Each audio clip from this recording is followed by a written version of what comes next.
Ouvrez grand vos oreilles. Vous écoutez un balado Urbania.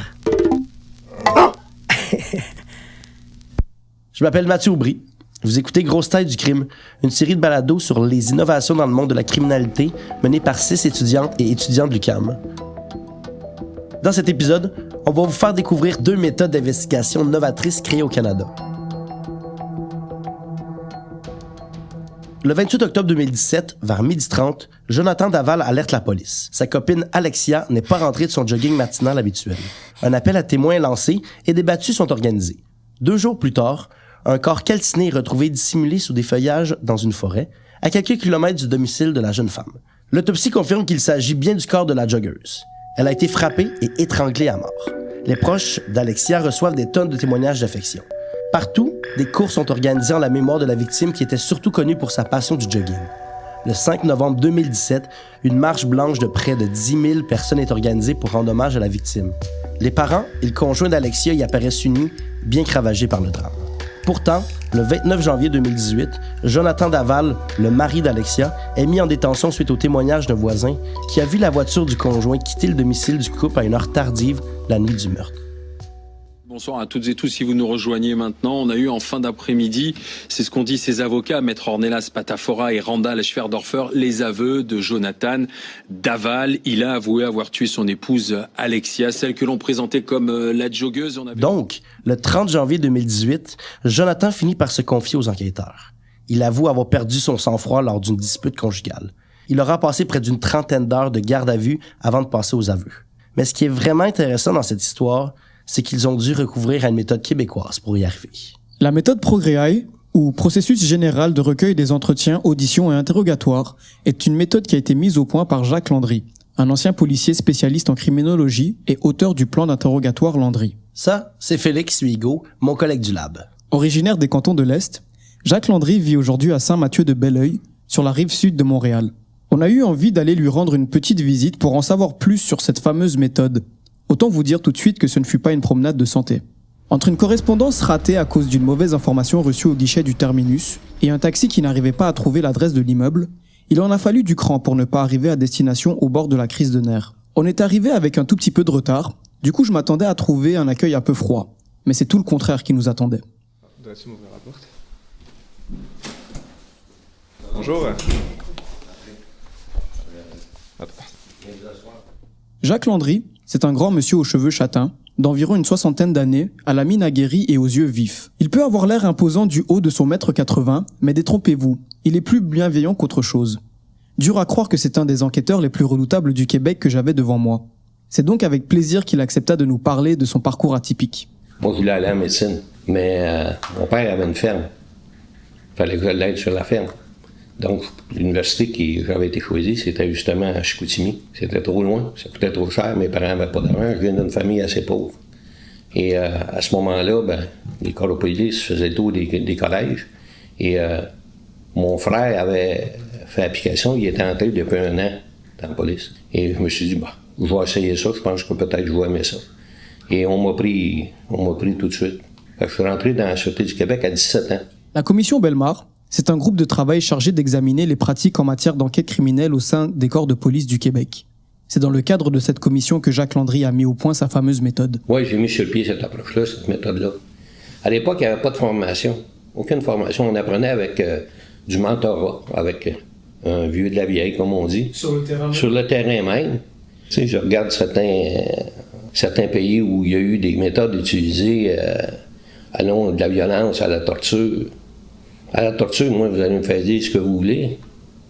Moi, il faut vous dire que j'ai tué John F. Kennedy si vous me torturez. Je suis totalement contre ça. Totalement contre ça. La méthode Landry, c'est avant tout quelque chose de personnel.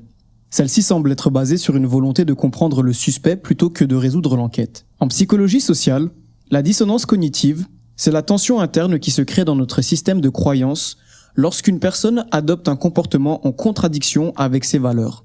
Cette théorie repose sur l'hypothèse que les individus cherchent une cohérence entre leurs attentes et leur vie affective. Mais ce qui fait vraiment l'efficacité de cette méthode, ce n'est pas tant l'aspect cognitif, mais l'aspect humain, c'est-à-dire l'homme ou la femme qui se trouve au cœur de cette démarche. Bizarrement, l'interaction humaine, la communication, ça devient un art. mais c'est pas tout le monde capable de communiquer. Puis avec les nouveaux instruments de notre société, aujourd'hui, tout le monde communique avec leur pouce, mais quand tu leur dis de rencontrer quelqu'un en personne, il y en a qui déclinent l'invitation. Un polygraphiste naturel, c'est un technicien qui est capable d'opérer un instrument. Hein? Un polygraphe, aujourd'hui, c'est un ordinateur, ça peut être même un iPad branché avec une boîte de contrôle puis 5 composantes physiologiques. N'importe qui suit un cours de polygraphie, il va devenir un bon technicien. Mais l'être humain derrière le technicien, s'il est un expert en interrogatoire, bien souvent, il n'a même pas besoin d'instrument. C'est ça la différence. Les techniciens, on peut en avoir. Les experts en interrogatoire, on ne peut pas en avoir. Ça devient avec le temps. Mais comment est-ce qu'on fait pour soutirer des aveux à un criminel endurci quand on n'a rien d'un bourreau? On n'est pas là pour le juger. Je dois répéter ça 100 fois quand je les rencontre. La première des choses, je me présente, je dis qui je suis. Et je leur dis, écoutez bien, vous êtes ici relativement à tel crime. Je ne suis pas là pour vous juger, je suis complètement neutre là-dedans. Moi, je suis ici pour essayer de comprendre qu'est-ce qui vous a amené à poser ce geste-là. Ça, c'est bien plus important. Et automatiquement, les personnes qui ne se sentent pas jugées. Ça a l'air assez simple comme ça, mais n'oublions pas que M. Landry avait affaire à des membres du crime organisé et à des tueurs en série. Bref, le genre de personnes avec qui on n'a pas trop envie de se retrouver seul à seul. En interrogatoire, on n'interroge pas personne attaché. Là. Ils sont assis sur une chaise, ils sont libres. Puis... Mais le gars, il y avait des périodes psychotiques. Puis il voyait le démon dans une victime qui a tué sa secrétaire, puis il l'a poignardé, il l'a fait manger par ses chiens. Mais aussitôt que j'ai enlevé les menottes, il m'a pété ça sur le nez. J'ai même pas eu le temps de dire bonjour. Des histoires comme ça, M. Landry en avait encore pas mal à raconter. Le plan d'interrogatoire Landry est reconnu pour avoir fait monter le taux d'efficacité des résolutions d'enquête de près de 80%. Pas mal pour quelqu'un qui est entré dans la police sur un coup de tête. Le plan d'interrogatoire Landry est maintenant utilisé en Suisse, en France et en Angleterre. Et c'est sans compter les nombreux agents qu'il a formés aux 4 coins du globe tout au long de sa carrière. Une carrière riche en accomplissements, mais qui malheureusement n'est pas très connue du grand public. Il existe d'autres méthodes que le plan Landry qui proposent des alternatives à la violence. Tu vois, Félix, ça me fait un petit peu penser à une méthode que ces dernières années a fait quand même couler beaucoup d'encre. C'est le Mr. Big. Le Mr. Big? Une opération connue sous le nom de Mr. Big. Une méthode d'enquête secrète aux allures de films hollywoodiens. Cette histoire, c'est celle d'Ismaël Habib, un jeune Canadien originaire de Gatineau. Sa peine de prison est exemplaire. 9 ans au total, 8 pour avoir voulu rejoindre le groupe armé État islamique et 1 an pour avoir fait de fausses déclarations pour obtenir un passeport. Ce qu'il faut savoir, c'est que quelques mois avant son arrestation, Ismaël Habib est en contact permanent avec des agents de la GRC. Ceux-ci faisaient croire à Habib qu'il faisait partie d'une organisation criminelle. À l'époque, Ismaël ignorait qu'il était la cible d'une opération Mr. Big. L'opération de type Mr. Big est d'amener un suspect contre qui on n'est pas capable d'obtenir une preuve concrète ou une preuve solide. C'est de l'amener à faire des aveux de sa culpabilité au crime. Ce sont des crimes naturellement sérieux et graves. Principalement, ce sont des causes de meurtre qu'on cherche à élucider. Ça, c'est la voix de maître Charles B. Côté, un avocat criminaliste. En juillet 2014, la Cour suprême a décidé de restreindre l'admissibilité des aveux obtenus dans le cadre des opérations Mr. Big. La question était de savoir si les confessions recueillies dans ce contexte étaient admissibles en preuve. La technique soulève des préoccupations quant à la fiabilité des aveux recueillis, à des abus possibles par des policiers et tout autre élément susceptible d'entacher la crédibilité de l'accusé. Ça, c'est le danger des opérations M. Big. Parce qu'en contrepartie, est-ce que l'accusé ne sera pas tenté de dire n'importe quoi et d'admettre n'importe quoi pour plaire à M. Big? Est-ce qu'il y a eu un effet trop fort de pression psychologique porté sur l'accusé pour mettre en doute la fiabilité à apporter cette déclaration? C'est une question qui revient souvent dans les opérations de type Mr. Big. Et c'est cette même question qui était au cœur de l'affaire Ismaël Habib. D'après l'avocat de la défense, la police serait allée trop loin. Elle aurait exploité le besoin ardent qu'avait Ismaël Habib d'aller rejoindre sa femme et ses enfants en Syrie. Les agents auraient joué sur cette information pour faire dire n'importe quoi à Ismaël Habib. La couronne, quant à elle, a décidé que les aveux d'Ismaël étaient admissibles en cours. Aucune pression ou méthode coercitive n'a été employée pour lui soutirer ses aveux. Il était donc libre de partir quand bon lui semblait. Pour faire la preuve de l'enquête de type Mr. Big, on doit prouver ou démontrer que l'accusé a commis plein de crimes pour l'organisation criminelle et qu'il avait un espoir de joindre l'organisation criminelle. Donc, en faisant cette preuve-là, on est en train de démontrer que l'accusé a une mauvaise conception d'une personne honorable. Il n'est pas honorable dans ses agissements. Ça, c'est théoriquement inadmissible en preuve. On ne peut pas faire la preuve de la mauvaise moralité d'un accusé, à moins que celui-ci témoigne, et témoigne dans le sens qu'il est de bonne mœurs. S'il témoigne sur les faits seulement, la couronne ne peut pas attaquer sa moralité.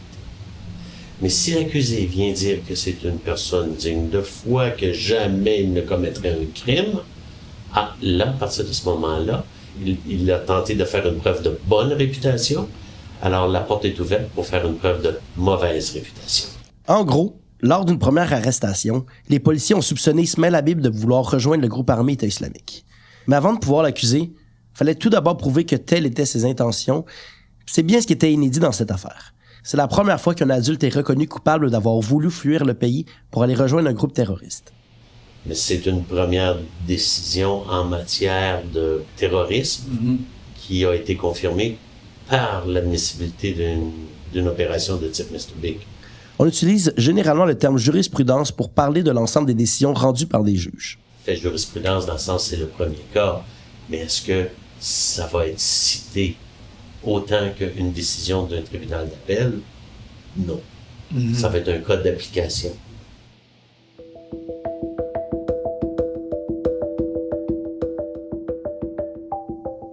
On vient de vous présenter 2 méthodes d'investigation novatrices créées au Canada. C'est un peu les Tim Hortons ou les Bombardier dans le monde de l'investigation. Des créations de chez nous qui rayonnent à l'international.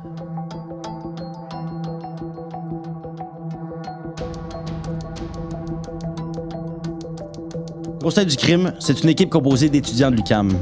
Nos journalistes, Lina Ekenast, Daniela Vargas et Félix Mihigo. Nos monteurs, Gabriel Audet-Michaud et moi-même, Mathieu Aubry. Notre rédacteur en chef, Thomas Dufour. Pour Urbania, la réalisatrice coordonnatrice Marie-Michel Giguère, la rédactrice en chef pour les plateformes numériques Barbara Judith Caron, la productrice Raphaël Huismans. Le balado Grosse Tête est une production d'Urbania en collaboration avec l'UQAM.